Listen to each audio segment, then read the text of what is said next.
the summer's going by quickly. Don't you hear that or think that and hear other people saying that? Where did the time go? You know, as I think about that from a relational perspective, I look back and what really stands out are what I think of as relational memories. The way that I chose to use my time and the way others chose to use their time with me. That's an aspect of being generous. And that's what we're going to continue to focus on this week. The quality of being generous that leads to lasting change.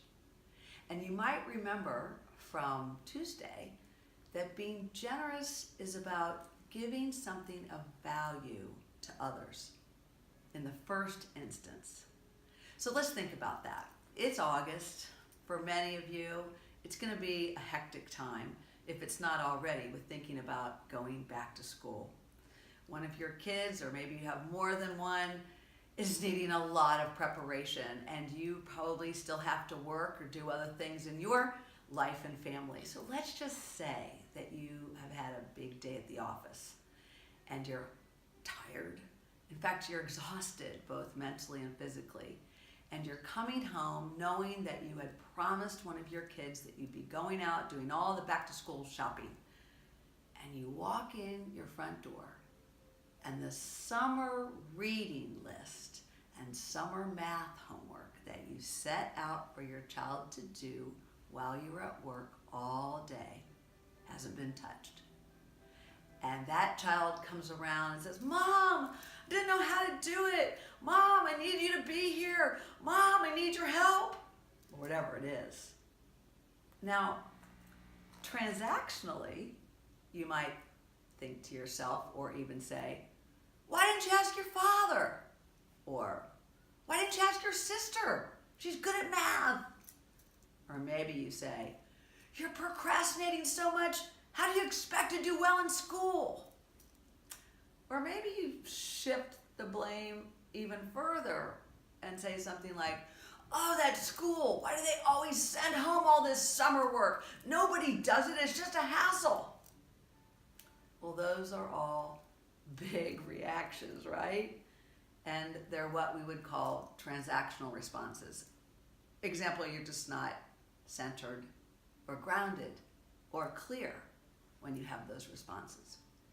Well, if we look back on that response relationally, being generous is a mindset that has you wanting to give something of value, in this case to your son or your daughter. It could be a kind word. It could be being generous in thought. It could be being generous in your actions or in your talent or in whatever it is that you have that is of value to someone else. And in that moment, what you have that is of great value is your mom. And you have some time, even though it doesn't feel that way, but you might find, for instance, in being generous, giving a kind word. So you might say something like, "Okay, we're going to figure this out." Now, that would be in the first instance because you really are not sure what it's going to look like and you really don't have the rest of much time left in that evening or the next day, and a whole bunch of other things need to happen. But being generous in the first instance is something that is good for other, and it's good for you too. And the other side of the being generous coin is taking responsibility. It's not ducking out of responsibility, and it's not shifting blame. And so in that moment, we'll figure this out together.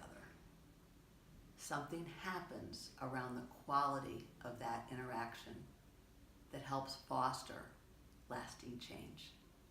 So if you think about all the times that will surround you where instead of criticizing or instead of shredding somebody or ripping them apart, you withhold that kind of thinking or language and choose instead to be generous, to give something of value to create lasting change.